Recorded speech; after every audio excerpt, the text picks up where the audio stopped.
de eso se trata. Muy bien. ¿Cómo están ustedes? Muy buenas noches. Buenas tardes, noches. Bienvenidos a este espacio, a esta hora, 7:30 de la tarde, pero siempre es mejor hablar. Consuelo, buenas noches. Muy buenas noches.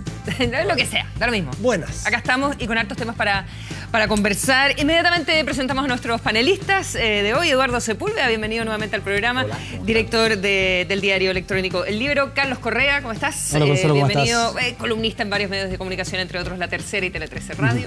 ¿Qué tal? Gusto tenerte acá. Y nuestro invitado, Jorge Burgos. ¿Cómo está, Consuelo? Bienvenido, gracias por acompañarnos. ¿Cómo andas? Ex ministro del ¿Cómo Interior. estás? Gracias por la invitación. Partimos por el copiar-pegar. Sí, yo creo que copiar y pegar es control C, control V. No sé cómo lo hacen. Control P, control C, control P. No, pero el control Copy V. paste. No, pero como se usa es control C, control V. C, control con el V. dedo. Ah, Entonces con el dedo. Control V Ustedes son corta, muy V corta. modernos. Yo voy a edición, copiar, ¿verdad? No. edición, pegar. Comando C, ¿Cómo llegamos a comando hablar V de corta. esto? A ver, Jorge Burgos, tú que fuiste diputado durante... ¿Es tan habitual el copy-paste, que así se ha nombrado? ¿Y Bueno, qué te parece, a juzgar por la información que ha fluido por los medios, es bastante más habitual de lo que uno podría presumir, por el número de personas que tienen informes con copy-paste parece ser bastante alto. Pero en el fondo es bien... Es bien ordinario, lo encuentro Sí. yo, bien ordinario, y hay algunos, de las cosas que uno leía, hay algunos casos realmente, o sea, son todos reprochables cuando no se cita la fuente, está bien, pero hay otros que ya son realmente increíbles. Es decir, que el informe consista en los informes de comisiones, cuando los informes de comisiones aparecen públicamente en la página web del Congreso, me parece un acto ya increíble de la persona que hace eso, pero también de los beneficiarios que no reprochan. ¿Cómo podéis traer esta cuestión? Ahora, yo tengo una tesis. Esto es un sistema que empezó puedo equivocarme, pero tiene 7 o 8 años. Antes habían otro tipo de asignación aún más discrecionales, y esto fue un cambio positivo, por lo menos desde el punto de vista teórico. Ahora, yo creo que la discusión jurídica respecto de si el oficio puede ser tan genérico o tiene que ser más específico es válida. Yo no quiero subirme. Yo reconozco que es poco sexy ante la opinión pública, no tengo ninguna duda. Pero es válida jurídicamente, porque llevado a otros extremos, podría llegarse al absurdo que un fiscal pida lo que se le dé la gana sin tener un indicio siquiera.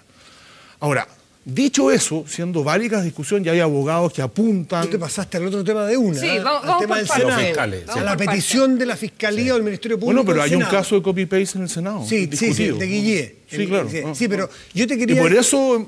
Vamos a tener tiempo. Disculpa la interrupción No, está bien. para entrarle y ya. acotarlo. Bueno, a la el Cámara de copy-paste, Diputados. a quien no le puede merecer reproche, no hay ningún... Pero yo una pregunta, Jorge, porque yo te escuché decir ahora que tú decías que es una rasquería, que es una cosa como No, allá. ordinario, dije. Yo dije, Ordinario, sí. yo lo encontré como de rasca, rasca, ok. sí.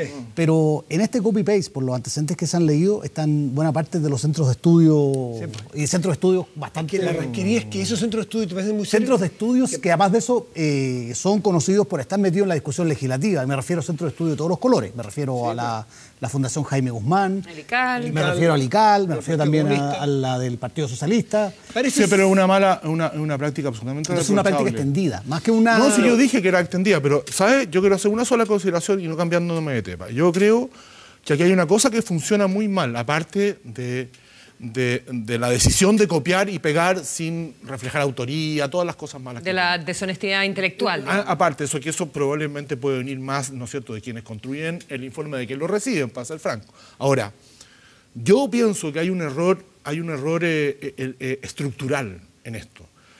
Alguien tendría que hacer un juicio de mérito de los informes. No basta que haya una comisión de auditoría. Llegó el informe. Está en tiempo y regla. Lo otorgó una persona jurídica acreditada. Lo hizo de tal manera formal. Aquí debiera haber un juicio de mérito, si es que quiere seguir con esto. O la otra es que terminemos con esto. A mi juicio, las platas, que no son pocas, debieran ponerse en la biblioteca del Congreso. O si no es Eso es muy suficiente, interesante. ¿por qué no poner las platas? Yo con Carlos Montes sustuvimos esa tesis hace Sí, pero muchos ¿no te años. parece que- A las facultades, Sí, de pero- Economía, de una universidad que gane una licitación por 4 años, a la de Derecho. Que sea una cuestión no específicamente para un parlamentario, para todos. Sí, pero ¿no será que esto es otra cosa? ¿No será que esto es, en el fondo, tú estás financiando otro tipo de asesores? O sea, en el fondo aquí lo que estás haciendo es hacer pasar por un informe para no contar de verdad que lo que estás pagando son asesores que te prestan otros servicios. Eso es lo que parece.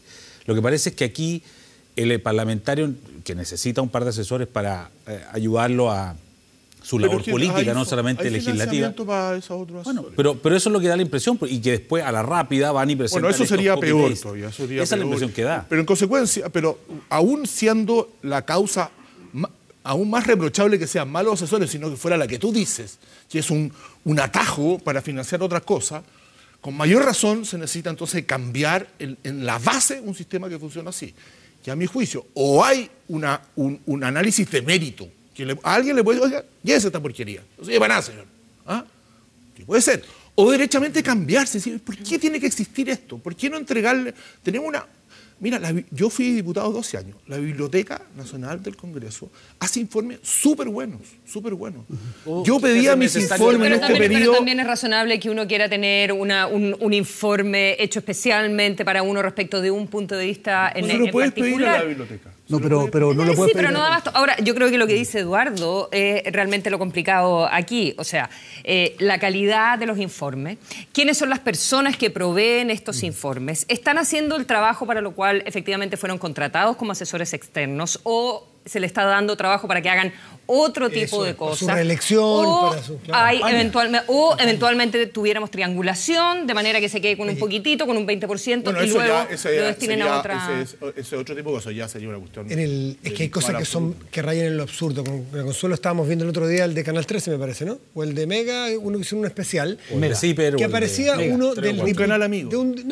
Sí. Oye, pues estamos alegando... Aquí no vamos a hacer copy and paste. Si estamos alegando de la deshonestidad intelectual... Hay que nombrar el canal. No podemos ser tan rascas nosotros. Sí. Creo que fue el 13 que estábamos viendo, el de la CONI, Santa María. Ya que estamos en eso, fue muy complejo. Un caso puntual donde se hablaba, corrígeme tú si no era ese, del diputado Abel Jarpa, me parece Carlos Abel Jarpa de Chillán, donde había encargado un informe sobre, aquí voy a inventar un poquitito, las perspectivas, los riesgos y las posibilidades del acceso de China y Rusia al mercado global de Asia-Pacífico.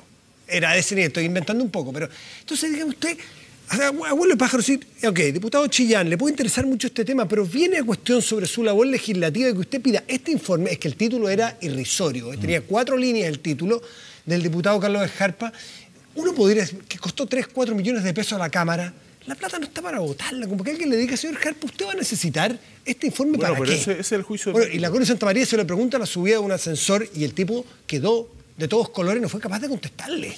Y que eso, por eso digo yo, a mí, es inverosímil que esos informes sean reales. O sea, el famoso copy-paste completo, esto que Carlos Peña llamaba en su columna, es venta y compra de humo, si esa es la verdad. O sea, no es que ellos, tú me vas a decir que un diputado no sabe que, o un senador no sabe que eso no tiene ningún valor, sí, porque no tiene ningún valor. Está pagando por otra cosa. Está pagando por otra cosa. Eso es lo que yo sostengo. Pero no leer los informes, yo tengo la impresión de que hay gente que ni lee. No, evidentemente los lee, pero yo... Porque hay efectivamente los parlamentarios, uno puede entender que necesitan de repente informes que son un poco más partisanos, que entiendo que la Biblioteca del Congreso no lo puede producir. Por ejemplo, alguien quiere defender una posición contra el aborto, necesita que alguien le haga un informe con argumentos contra el aborto. Yo he trabajado varias veces en el gobierno y a veces cuando uno va al Parlamento, a comisiones, veía de repente asesores que le pasaban torpedos, o sea, por ejemplo, de la Libertad y Desarrollo que decía, mire, el presupuesto tal punto, o póngase por tal cosa y tal cosa. Eso suena... No, y no lo hacen mal, eso suena razonable. Pero ¿cómo yo diferencio eso, que de punto de vista político me parece extremadamente razonable, yéndome a la propuesta que dices tú de básicamente evaluarlo en su mérito, del copy-paste directamente, o de la triangulación para otras cosas, que pasa básicamente con los centros de estudio? ¿Dónde está el límite? ¿Cómo la Cámara puede establecer un mecanismo que pueda hacer efectivamente una fiscalización en serio de esto y que tampoco caiga en el exceso de decir, ¿sabes qué? Puros informes iguales para todo el mundo, porque eso no se sostiene? No, pero ¿por qué iguales? No, pero la Biblioteca del Congreso, Jorge, tenemos una la Biblioteca del Congreso no es partisana, produce informes... ¿Pero por qué? Pero tú le puedes pedir a una institución, oiga, yo necesito que usted me acumule derecho comparado, legislación comparada, informes respecto de posiciones pro aborto. ¿Qué problema hay en eso? ¿Por qué va a ser partisano? Mi propuesta es para salir de este cacho. Mira, yo te voy a contar mi experiencia. Yo, en el último tiempo, me tocó este sistema. Yo trabajaba con CIEPLAN y fundamentalmente lo que hacía con CIEPLAN es me ayudaba legislativamente y yo fui un parlamentario modesto, pero que legislativamente pude contribuir a varias discusiones gracias al apoyo de ese plan. Más tarde trabajé con un gran amigo que hoy día es el director de la ANI, Gustavo Villalobos, y trabajé temas de seguridad en defensa y seguridad pública. En seguridad y defensa, con los informes que me da, yo paré la estrategia de seguridad de Andrea Alamán. No sé si ustedes se acuerdan que se murió en la mitad.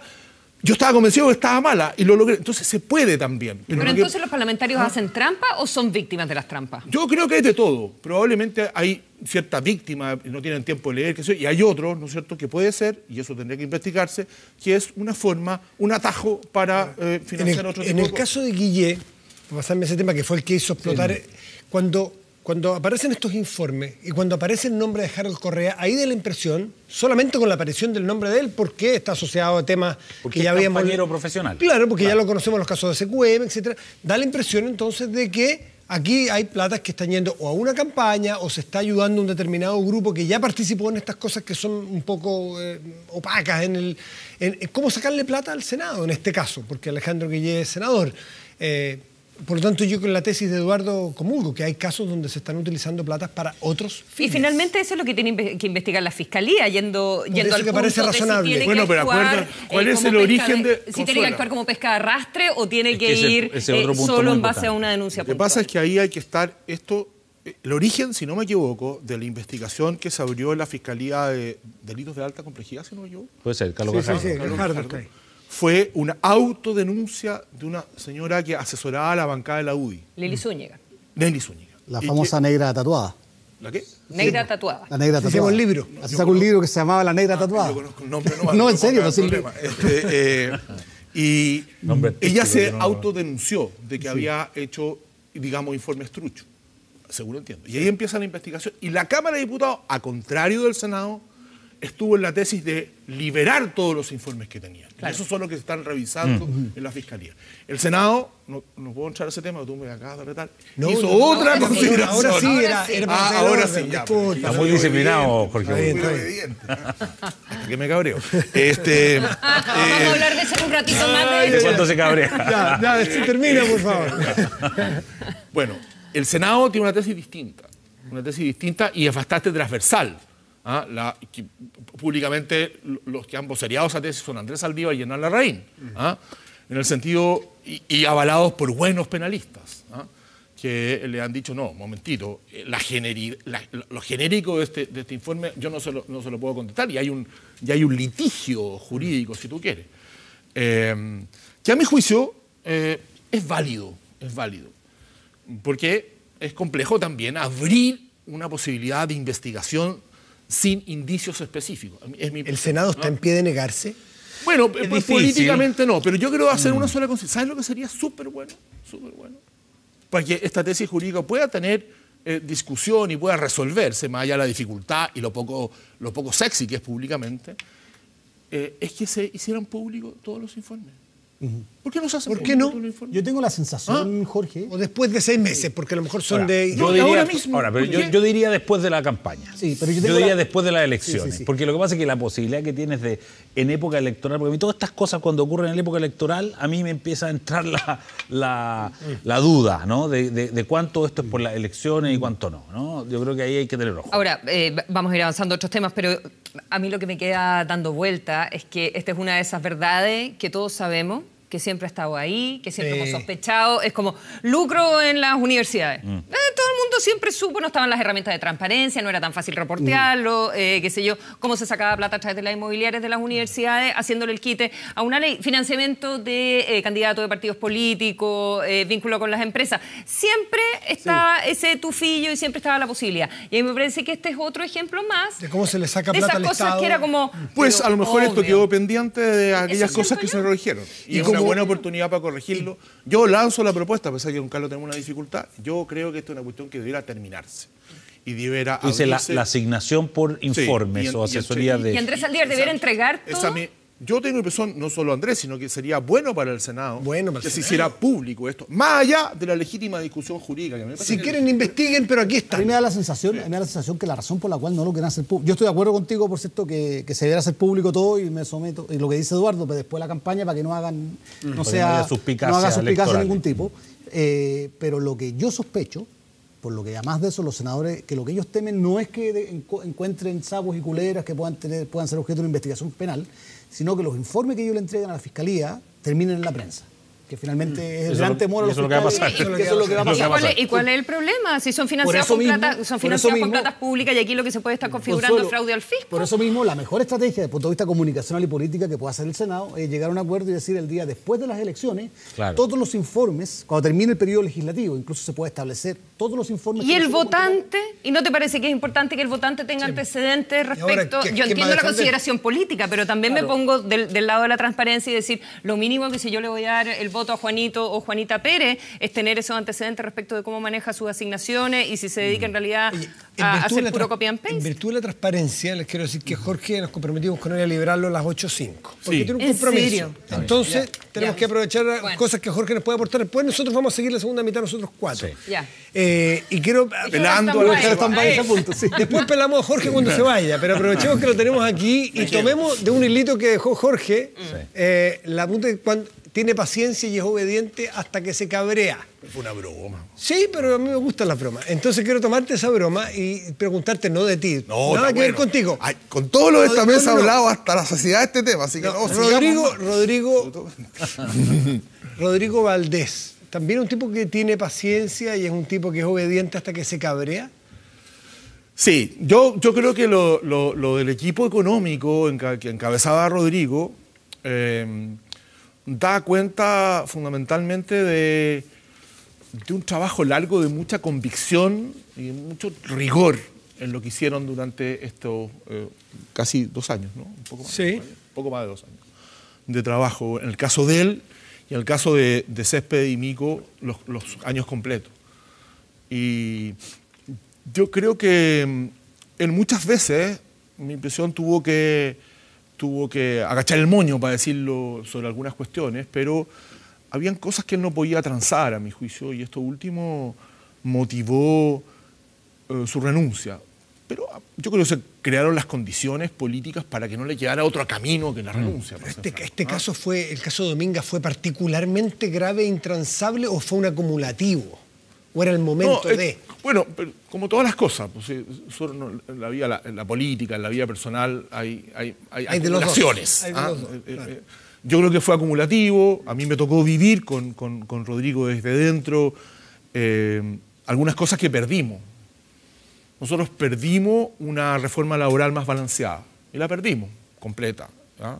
El tema fundamentalmente de los pactos de estabilidad o lo que se denomina flexibilización. ¿Contra quién la perdieron ustedes? La perdimos en ese momento fundamentalmente con la presidenta. Había ministros que apoyaban a la presidenta, pero en esto los ministros pierden con la presidenta. Sí, pero la presidenta se fundamenta en personas en una convicción de que la reforma tenía que ir por otro camino. O sea, hay una mirada distinta. Yo no estoy haciendo un juicio de reproche personal. No, sí.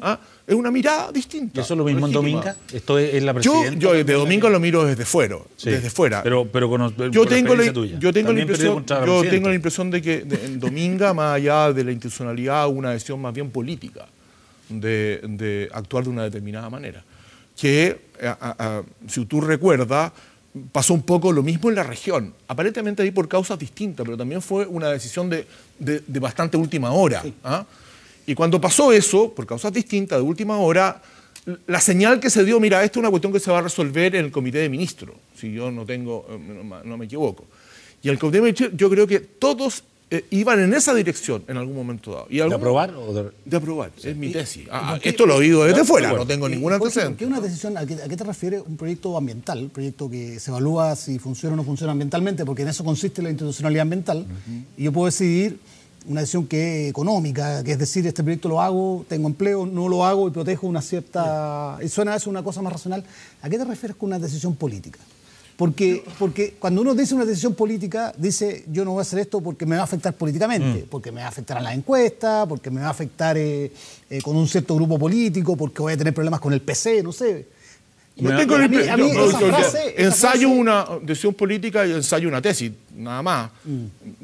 Yo creo que los vientos ciudadanos estaban más bien para el rechazo que para la aprobación. No, pero este gobierno ha aprobado todo, prácticamente el ministro Pacheco aprobó todo lo que le pasó por el frente. Está bien, pero... O sea, este es un proyecto que no ha rechazado ningún proyecto, el Comité de Ministros no ha rechazado ningún proyecto grande. O sea, todas las centrales en el sur fueron aprobadas. No, todas no, hay algunas que no. Pero, salvo en fin, Hidroaicén, que pero fue... también yo te concedo el punto pero, que en general de hecho, ha sido aprobado. días anteriores, un proyecto minero similar, en el mismo lugar lo aprobaron.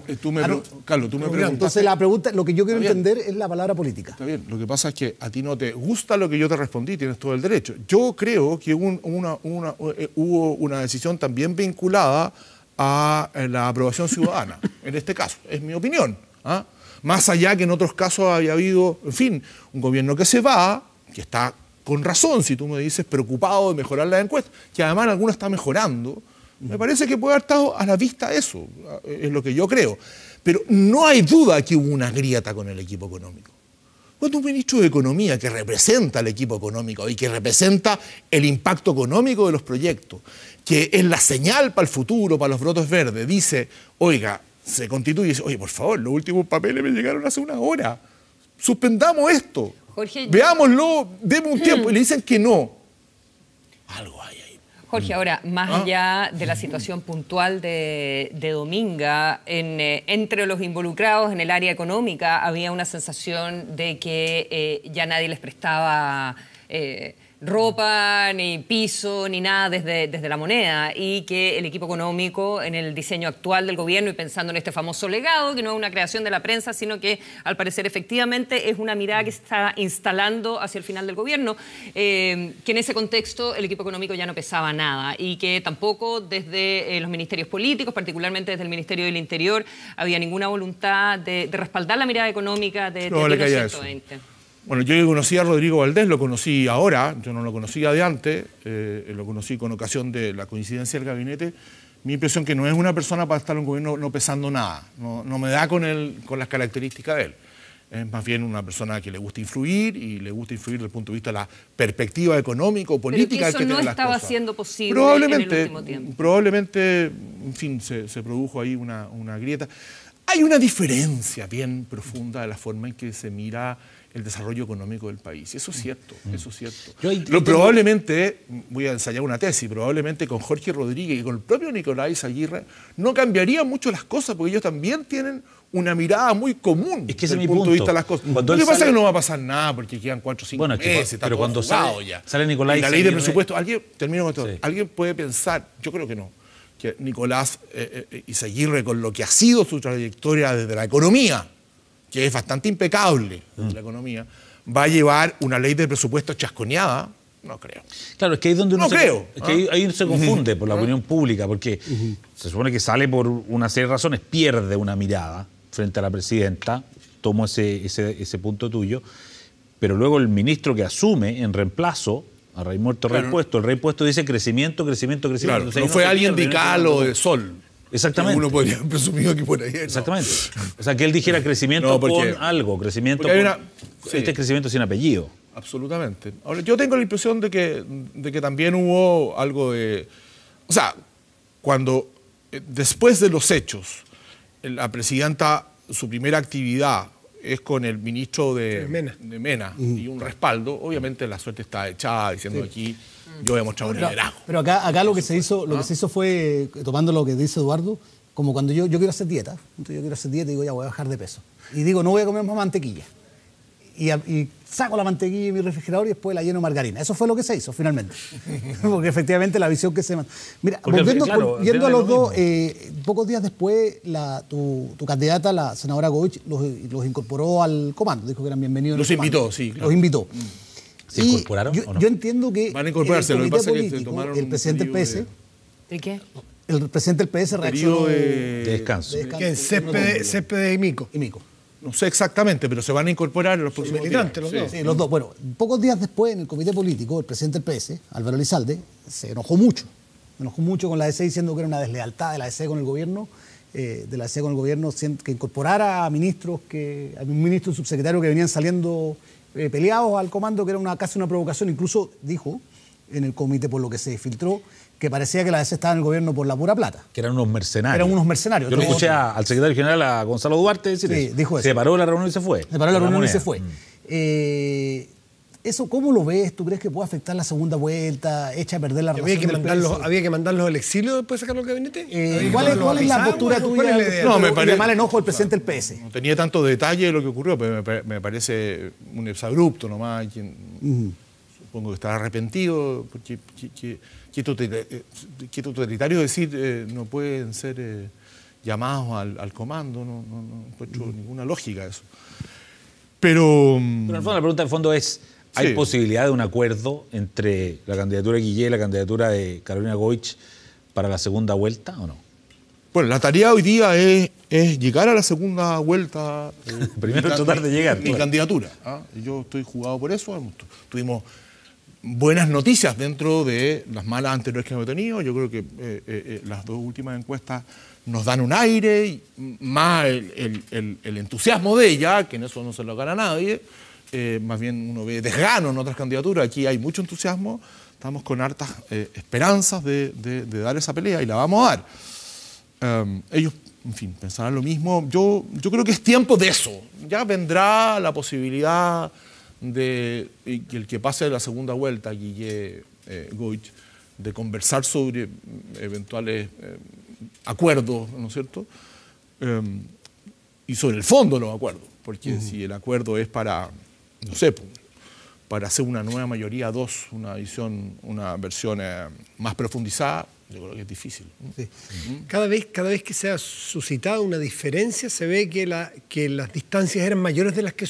Eran como suponíamos, pero más de las que quisieron hacer públicas durante mucho tiempo. Esa es la sensación que a mí me da. Mira, Claro, o sea, es decir, como que se liberaron las dos partes. Es Claro. como un matrimonio que por mucho tiempo uno suponía que no iba tan bien, pero una vez que se separaron se dan cuenta que las diferencias, eran enormes. Eran enormes. Pero ¿no? sabes que lo otro que a mí no me parece tan claro desde el punto de vista de la estrategia de la democracia cristiana, y una vez que defina dónde quiere estar, ¿verdad? Dónde se quiere instalar para los próximos 4 años, dejar esta posibilidad abierta de que Alejandro Guillé opte finalmente por buscar votos en el Frente Amplio. Si es que Guillé pasase a segunda vuelta, porque está súper peleado.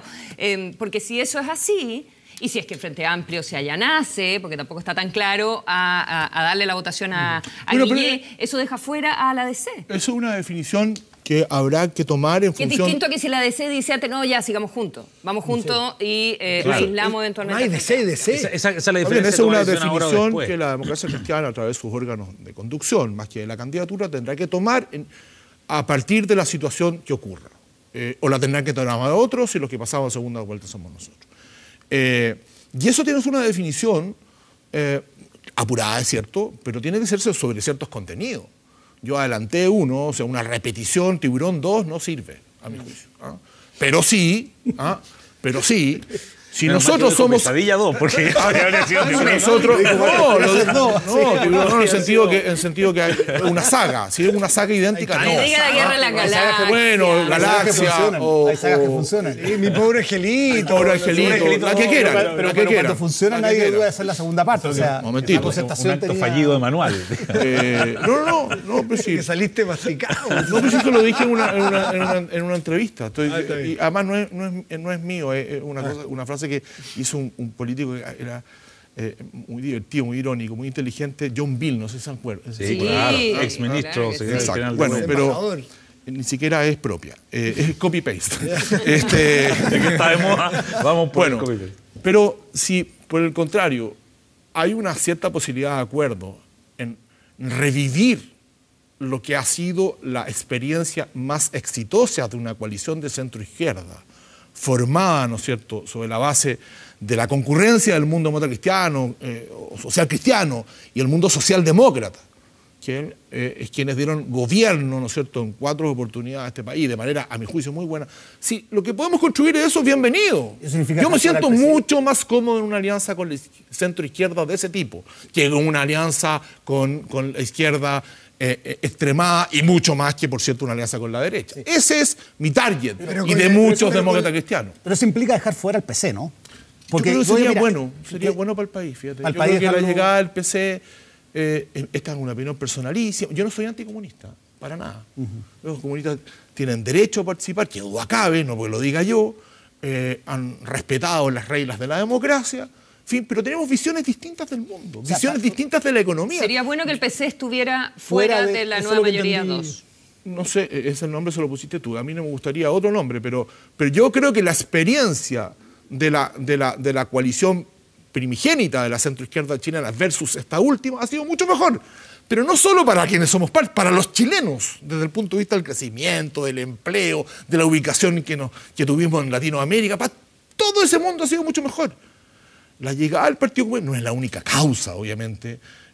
Ha sido compleja porque ellos tienen un poder de veto sobre algunas cuestiones. Oye, y hay una pregunta que es así. Que es tan repetitiva como incómoda a un demócrata cristiano. ¿Por quién va a votar usted? Pero es obvio. Pero me lo hiciste en el otro programa. Sí, pero es que es obligatorio hacérsela cada vez porque se acerca el tiempo y las encuestas indican que se van a ver enfrentados al escenario de Piñera Guille o Piñera Sánchez. Bueno, hay varios escenarios. Yo voy a votar en la segunda vuelta por Carolina Goich, mi candidata. Ya, pero es un escenario. Un escenario. Y otro escenario yo improbable. Podría no tener que votar en la segunda vuelta porque ganara el que está en la primera vuelta. No me refiero a Jorge hay Burgos. muchos escenarios. Jorge, no me refiero, voy a hacer un matiz de la pregunta del programa anterior. No me refiero a qué vota Jorge Burgos. Sí, porque no tiene ninguna importancia. Jorge Burgos conoce a su partido mucho. Entonces, quizás la incapacidad de ponerse de acuerdo para una segunda vuelta donde eventualmente ustedes no estén, es porque ustedes no son capaces de comprometer a su partido porque se van a dividir, porque hay muchos demócratas cristianos que se van a ir a votar por Guille o por incluso Beatriz Sánchez, pero muchos otros que se van a ir con Piñera. Y otros que se van a quedar en su casa. No sé. Sí, pues, Esa me gustaría saber. A ver, te voy a contestar con absoluta honestidad. Absoluta honestidad por un tema súper difícil. Yo tengo la impresión que la directiva de la Democracia Cristiana, que el órgano toma esta decisión, el Consejo Nacional o la Junta Nacional, el que sea, no es la campaña, va a tener que ser súper cuidadoso en esa toma de decisión, porque probablemente la más natural de las decisiones sería vamos a votar, hemos llegado a un cierto acuerdo en elementos bien centrales, derechos humanos, vigencia mundial, cosas importantes, vamos a convocar a votar en el evento que salga segundo, no en nuestra candidata, sino que Guille por Guille. Pero eso hay que ser muy cuidadoso porque el militante demócrata cristiano, en su inmensa mayoría, va a responder a ese llamado, no tengo ninguna duda, el militante. Va a hacer caso. Incluso probablemente el adherente, el que vota siempre también. Pero los partidos no viven de eso. Viven de miles de chilenos, cada vez menos desgraciadamente desde el punto de vista de la gente que votan no siempre necesariamente por un partido, se pueden acercar más. Con esa gente hay que tener mucho cuidado. Porque no es vinculante, es un llamado mucho más vinculante para la militancia. Entonces, va a depender del acuerdo que se llegue, de lo que se negocie, desde el punto de vista, no del poder, sino que los contenidos. Yo creo que no va a ser fácil. Peor sería todavía, más complicado, si la que pasara a segunda vuelta fuera la otra candidata. Jorge, pero yo te quiero poner un escenario tomando la pregunta de Matías. ¿Tú crees que es posible políticamente que la Junta Nacional diga algo en segunda vuelta que no sea apoyar a Guille? Porque si dicen que no van a apoyar a Guille, considerando las encuestas como están, que lo más probable es que gane Piñera, lo que va a quedar para la historia es que la culpa en la segunda vuelta de que Piñera haya ganado es de la democracia cristiana.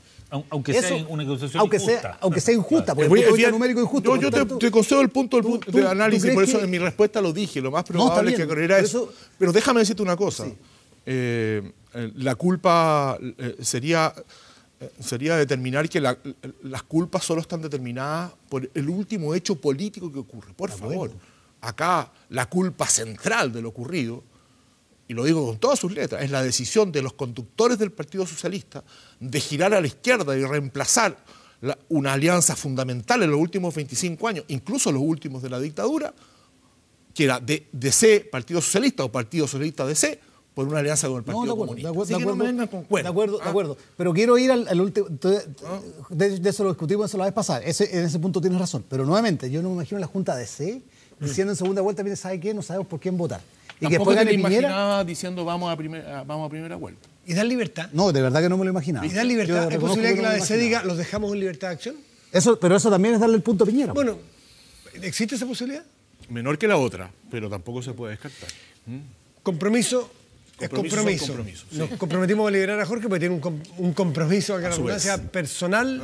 Así que muchísimas gracias por Gracias a ustedes por la invitación. Cada 2 meses, así que yo en 2 meses. En 2 meses más, agenda. Estupendo, aquí estamos. Aquí siempre con correa. No, justo la semana antes de la elección. Que vaya muy bien. Gracias. Hacemos una pausa y ya volvemos. Chao.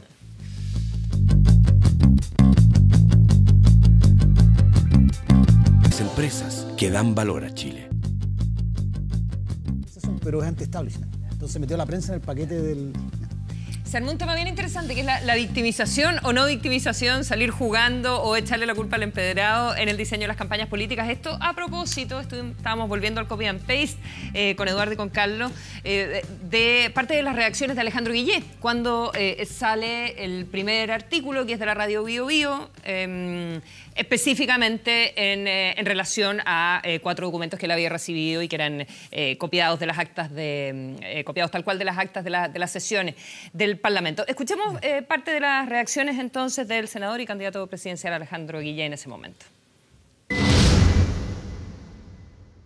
Yo creo que hay confusión y yo me imagino que el señor Abbott se dará cuenta que está generando un conflicto de competencia entre 2 poderes del Estado y que está invadiendo un campo peligroso porque está transgrediendo las normas del derecho de cada una de las personas. Así que yo le pediría prudencia al señor fiscal que anda tan alterado en estos días. Y nos parecen muy injustas además algunas apreciaciones del senador Guillé, que parten de bases que no son efectivas. Él ha hecho afirmaciones en términos tales que los fiscales tendrían algunos bonos o alguna remuneración especial por investigar solo casos importantes, desechando los casos, digamos, de menor importancia, lo que es absolutamente falso. Bueno, ese era el encontrón que empezó a producirse entre Alejandro Guillé y el fiscal Abbott, y esto luego se extiende a todo el Senado cuando salen otros reportajes periodísticos durante la semana y ya se convierte en algo más institucional entre el Senado como corporación, que no le quiere pasar todos los documentos que está solicitando la Fiscalía. Así que era Guillé, Abbott, y luego se instala como Senado a través de Hernán Larraín y también Andrés Saldívar con el Ministerio Público. Que no le vino mal a Guillé, porque acuérdate que al principio, los primeros 48 horas, el caso Guillé, y después pasar a hacer el caso copy-paste. Entonces eso ya por lo menos no era malo. O sea, por 2 lados. Y además el tema Senado, no Guillé. Es todo el Senado, no solo Guillé, y además el tema copy-paste, que es toda la Cámara y no Guillé. Entonces le prestaron un poco de ropa. Yo creo que igual ahí hay 2 temas también. O sea, está el tema que algo hablamos en el primer bloque sobre el asunto de estos informes, digamos, qué es lo que hay detrás, qué es lo que se está pagando en verdad, si se está pagando asesores para otras tareas o no, que sería una especie de malversación más que un fraude al fisco, porque no es que, mi impresión es que no es que aquí se estén robando la plata, ¿no? Que estén mostrando unos informes para que esa plata se la lleven, se la gasten en quizás qué cosa. Yo creo que más bien se están pagando otras tareas políticas, pero igual de asesoría al candidato. Perdón, pero si sirve para tu reelección, igual es en beneficio propio. Bueno, igual estás haciendo trampa si para los que no tienen eso. Con plata del Senado, de la Cámara, yo le estoy pagando a un asesor para que mientras yo estoy aquí trabajando me ayude en mi reelección y me haga encuestas locales, en fin, o lo que fuere. Igual está mal, es fraudulento el uso de esa plata. Y el otro tema es el tema de los fiscales, que también tú puedes decir esto es muy reprochable y todo, pero una cuestión distinta, que también lo hablábamos recién con Jorge Burgos, es que tú puedes pedir, deme los 5 años completos, todo lo que usted ha hecho y venga para acá y yo lo voy a revisar uno por uno para ver, y en el fondo queda el tema del manto de duda sobre todo el poder legislativo. Yo creo que es un tema complejo, fíjate. Yo creo que no es llegar y hacerlo, de verdad. Yo sé que es impopular esto y que uno dice, no, vayan por todo y que se vayan todos, etcétera, pero yo creo que también es peligroso eso con la institución del Poder Judicial, de caerle encima. Pero a mí lo más peligroso, Eduardo, al bulto. A mí me parece más peligroso es ver a un Senado parapetado en un supuesto principio del respeto a la institución, cuando lo que te están pidiendo es que muestres trabajos por los cuales pagaste. Me parece mucho más peligroso seguir horadando el prestigio de una institución que debería estar en lo más alto. El Senado de la República debería ser... Pero lo que pasa ahí... Es muy peligroso que siga decayendo en el prestigio social. Pero ahí lo que yo hablábamos cuando estaba Jorge, que yo creo que lo que los senadores temen no es entregar a la Fiscalía, sino que después aparezcan los medios... el mismo reportaje que salió en CIPER, aparezcan los sapos, en la versión senadores. En la versión senadores, bien senadores, porque ellos dicen, bueno, la Fiscalía no nos va a encontrar nada, pero... Eso es lo peligroso, que yo presuponga que no los muestran porque saben que tienen sapo y culebra. Entonces, no, de acuerdo. Saber que los senadores me están mintiendo y me están escondiendo... Pero estoy como tratando de explicar qué es lo que los senadores piensan. O sea, Claro, ¿por qué están actuando? Tú no lo estás están actuando así. Por eso lo más lógico, aunque suena feo decirlo, es mostrar todo. Y para evitar suspicacia, quiero retomar una discusión que teníamos con Consuelo, hacerlo después de las elecciones. Y de hecho esto se hace. Por ejemplo, el gobierno ustedes saben, yo trabajé en la Secretaría de Comunicaciones, hace encuestas. Yo mismo hicimos muchas encuestas cuando estaba en el gobierno. Y esas encuestas no se publican, es plata de todos los chilenos y no se publican hasta el día 12 de marzo del 2018, cuando el gobierno termina, porque se considera que son elementos estratégicos, que si efectivamente el gobierno publica las encuestas que hace o cosas que medimos, que yo no me puedo referir, pero créanme que se van a sorprender, sobre todo del momento que a mí me tocó vivir. Podría efectivamente echar a perder algunas cosas de la estrategia. ¿De la época Cabal? Claro, por supuesto, se dan encuestas de todo. Se medía, y eso es Sí, bien, pero, bien discutible. pero piensen lo que significa usted que un gobierno las publique. Que un gobierno entonces no va a poder hacer encuestas para poder tomar decisiones políticas. Por eso es razonable que la publicación se haga, por último, cuando después termine el periodo legislativo, para que nadie diga, sabe que el senador pidió un informe a tal institución bajo que le justificaba el aborto. O, por ejemplo, para investigar a un colega. Por ejemplo. Imagínate que tú le pides por ejemplo, a un asesor entonces, y tú yo estoy de acuerdo contigo. Yo le voy a pagar a esta persona para que investigue todos los trapos sucios que tiene este señor del lado. Exactamente. Yo estoy de acuerdo contigo, Matías. Estoy completamente de acuerdo contigo que es impresentable que el Senado haga en el largo plazo esta cosa de fortaleza.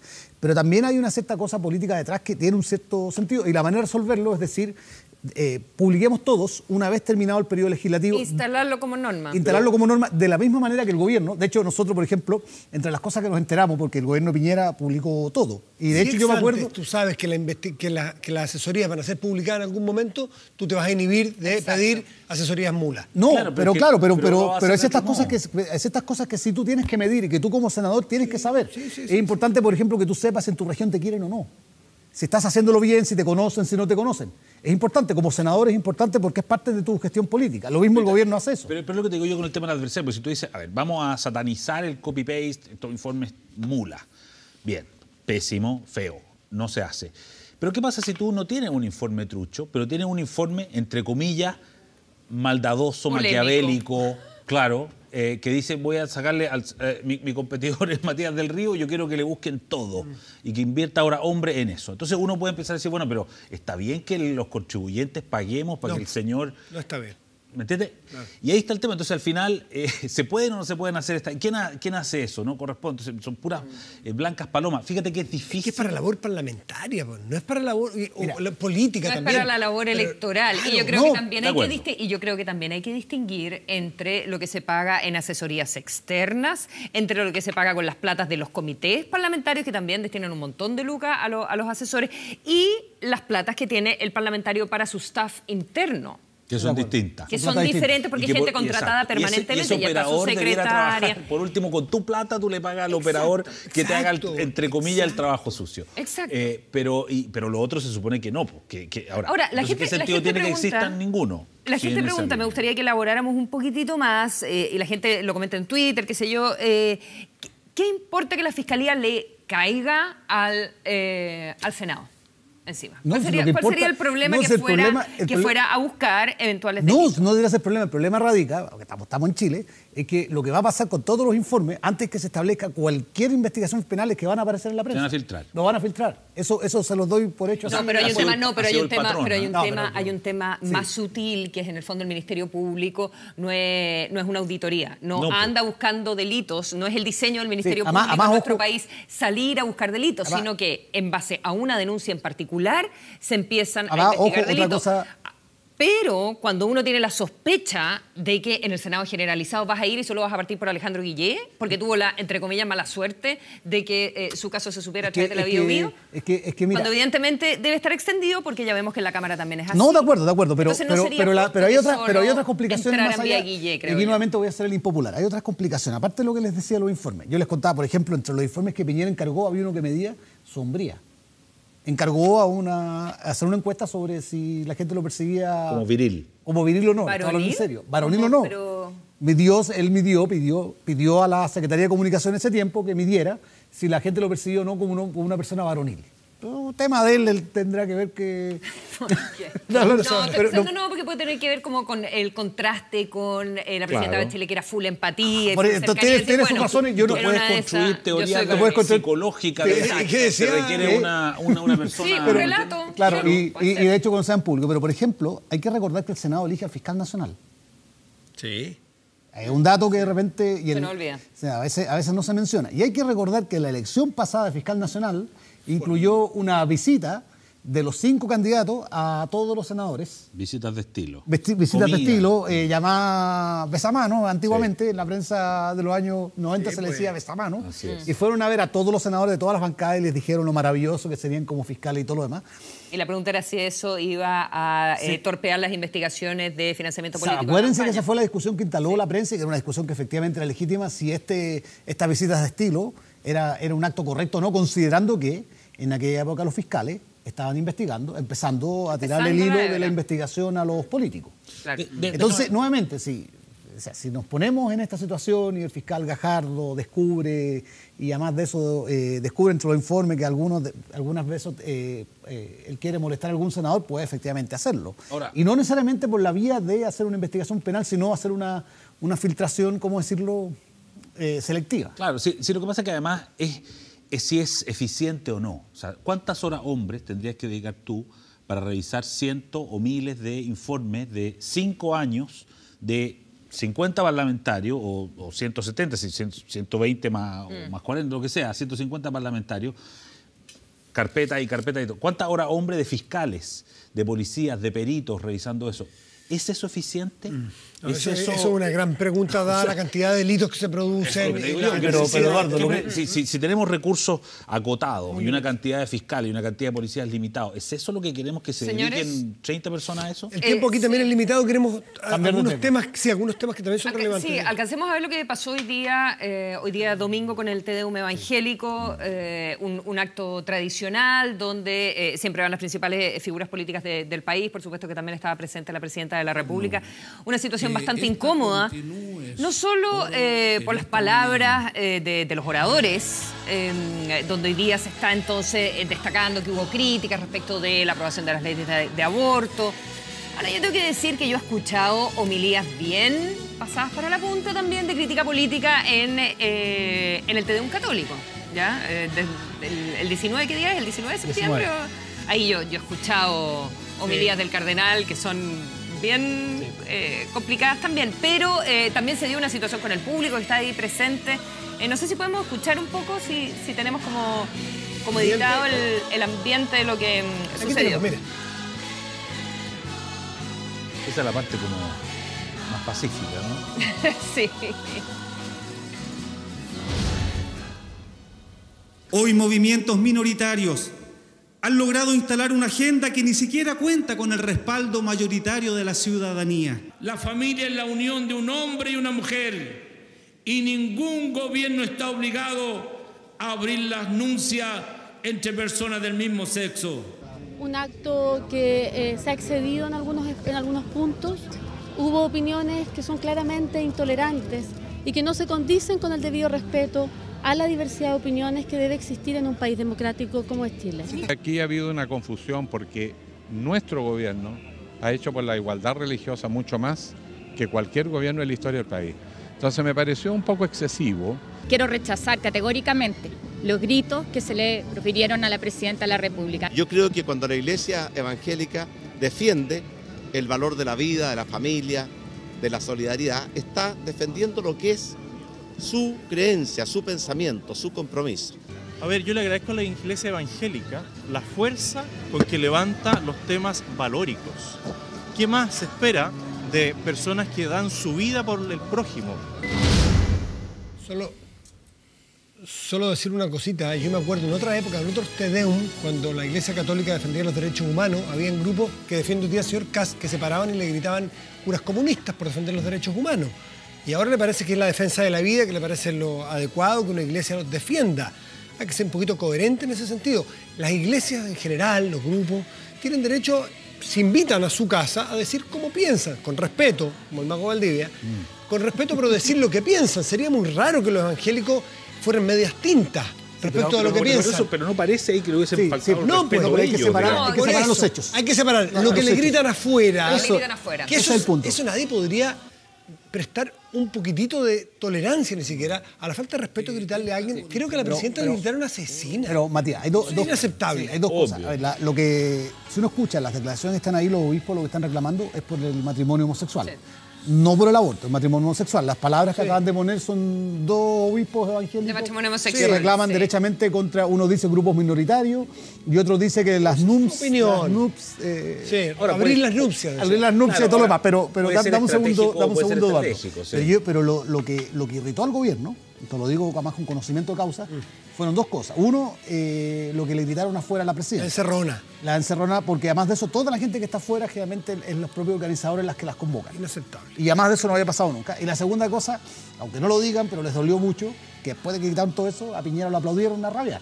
Claro. Entonces, evidentemente, eso le provocó irritación al gobierno y el gobierno se sintió que está presa de una encerrona. Y por cierto, quiero destacar al senador Guillé aquí, aplaudirlo que hable de mi gobierno, porque siempre... Sí. Eso fue noticioso, me llamó la atención. No, me llamó la atención. Qué bueno que reconozca que salió elegido con los votos de este gobierno, sí, pero, se lo olvida a veces. Pero dos cosas, Carlos. Una, me da la impresión de que no era sorpresa, o sea, no es sorpresivo que... fuera a ocurrir lo que ocurrió, no digo afuera, porque lo de afuera es inaceptable y no hay que analizarlo. No hay dos opiniones. Pero lo que ocurre adentro, con estos líderes religiosos de la Iglesia Evangélica que hablan contra la agenda valórica del gobierno de la presidenta Bachelet, me parece que era relativamente esperable, dado que se acaba de aprobar hace un par de semanas, un proyecto que para ellos es muy complicado y se acaba de introducir otro que también para ellos es muy complicado. Me parece que era súper esperable. La pregunta ¿Y va a pasar lo mismo en la Catedral Católica la próxima semana? Y debiese semana? pasar lo mismo. Entonces, ahí es donde... Lo que yo digo es, no se hace un trabajo, tú que trabajaste en el gobierno y en la moneda, un trabajo previo, de ocultar qué es lo que puede ocurrir. Obvio que se hace, pero yo la expresión de la vocera, yo aquí respaldo lo que ella dijo, la expresión de la vocera no se refiere a lo que dijeron lo que dijeron en la homilía los pastores, tienen su derecho. Se refiere a esto. Se refieren a los insultos a la presidenta. Miremoslo para ver de qué estamos hablando. Que eso es lo grave, a mí me parece eso...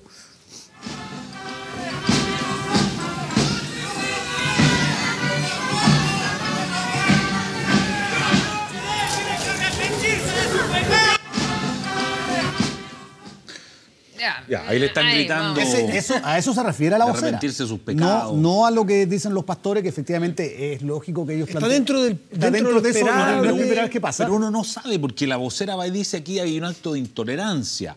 Ya, pero ¿cuál es la intolerancia? No, pero lo que dice la vocera debió ser más específica. Lo que dijo la vocera, dijo también en un tuit de ella, cuando se le falta respeto a la presidenta de Chile, se le falta respeto al país. Eso fue la frase que dijo. ¿Pero quién le está faltando el respeto? ¿Solamente la gente que grita afuera o también es faltarle el respeto decirle en una homilía?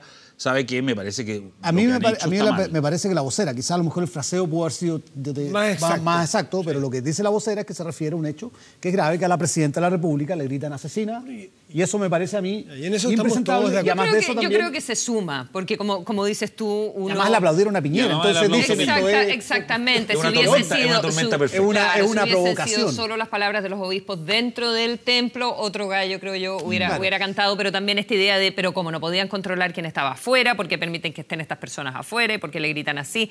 Y me imagino que para el próximo Te Deum, para el ecuménico, que es en la Catedral Católica, el gobierno se va a preocupar... Van a poner vallas papales a 5 cuadras. Pero el hecho también aquí lo que interpreta la vocera, nuevamente, a la presidenta le gritan asesina y a Piñera la aplauden. Eso para el gobierno es muy incómodo. Sí, claro. Ese es un hecho... Es un hecho... que en efecto lo que la vocera quiso referirse es que el comportamiento, el escenario que se dio no es... Pero me sigue sorprendiendo a mí que Castro la salida a decir, perdón, que vuelva a decir que parece bien y es natural que los pastores se refieran a sus creencias, no sé cómo lo dijo exactamente, y que es bien que dentro del templo ellos defiendan su forma de pensar y sus valores. Y antes no pasaba eso cuando se refería a los valores que a él no le parecían buenos. Ese doble estándar. Mañana 11 de septiembre hay que ver si la presidenta se la juega o no se la juega por lo de Punta Peuco. Bueno, decían, había rumores fuertes durante el día de que podría producirse el cambio, el cierre de Punta Peuco y el cambio de los reos a Colina hoy día mismo.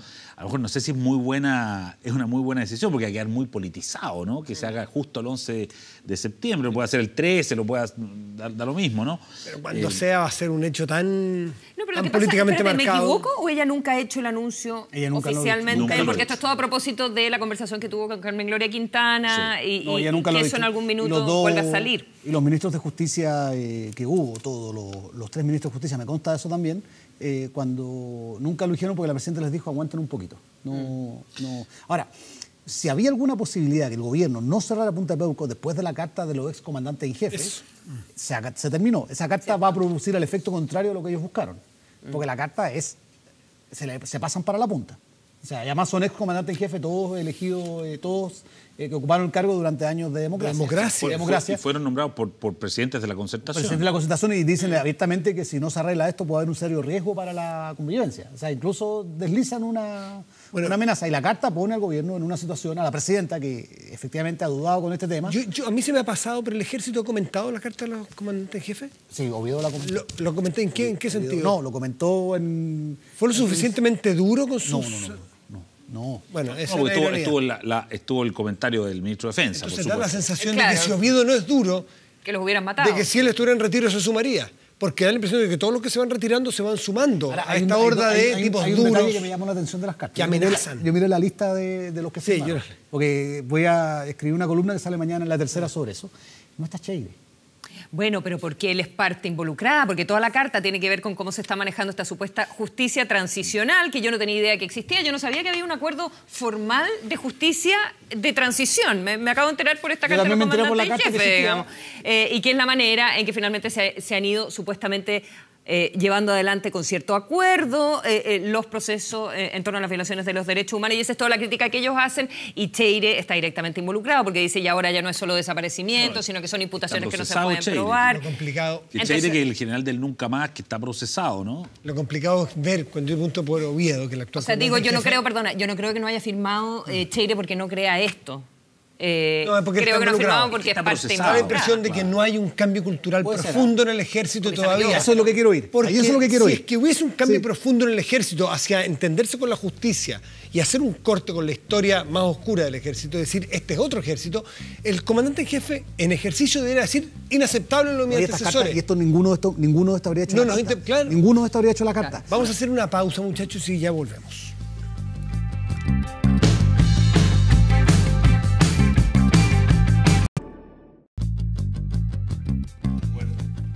Qué bueno por escrito, ¿no? Ya nos estamos acercando al final del programa, les agradecemos. En delirios. Es un delirio total. Agradecerles que nos hayan acompañado en el hashtag Mejor Hablar, en el Twitter tenemos libros, como siempre les vamos a presentar. Muchas gracias a Penguin Random House en Debate, en esa línea, que es la de actualidad. Varias biografías de candidatos. Mira, Marco Enríquez Ominami, Una vida política, autobiografía de Marco Enríquez. Aquí tenemos Piñera, biografía no autorizada, edición actualizada, porque esto ya salió en la elección anterior, pero aquí está actualizada. Loreto Daza y Bernardita del Solar con Piñera. Yo me quiero ir con esa. Bueno. Acá tenemos a Alejandro Guillé, de Cara al País, el libro de conversaciones con el periodista Raúl Sor. Y Patricio de la Paz, Porfiados. Bueno, Pato de la Paz. Bueno, Pato de la Paz. Muy buen periodista. Muy buen periodista, pero yo no me he leído este libro, así que pues una buena cosa. Yo me lo acabo de leer. Sí, y de la editorial Aguilar, que nos han hecho llegar, recién publicado, Magnicidio, de Carmen Frey, la historia del crimen de mi padre, un libro que Matías dice que a mí lo que me sorprende con la cantidad de detalles que tiene, que uno queda con la boca abierta, porque este no ha sido un tema político increíble, el crimen de Eduardo. Alguien dirá, porque todavía no está comprobado el crimen, ok, pero si se comprueba el contexto en que se da la muerte de Eduardo Frei y con todos los antecedentes que se plantean, es francamente una historia de terror. ¿Y cómo no surgió en el gobierno de Eduardo Frei, hijo? Porque él, entre otras cosas, él aparentemente no tenía tanta fe en que había sido un crimen. Había división entre los propios hermanos. Bueno, es un temazo ese. Vamos con los ganadores de los libros la semana pasada. Algunos de ellos. Ahí están Samuel Muñoz, muchas gracias. Pepe Lagos también por ver el programa, por comentarlo en Twitter, y muy contentos de que se hayan llevado algunos de los libros. Eduardo Sepúlveda, Carlos Correa, muchas gracias por estar aquí. Gracias por acompañarnos. Con Consuelo, nosotros nos encontramos mañana. Menos mal que bajó el huracán. Sí, fue menos. Fue tan terrible. Una buena casa. Que tengan una estupenda semana, que estén bien. Eso sí. Hasta luego, gracias por venir.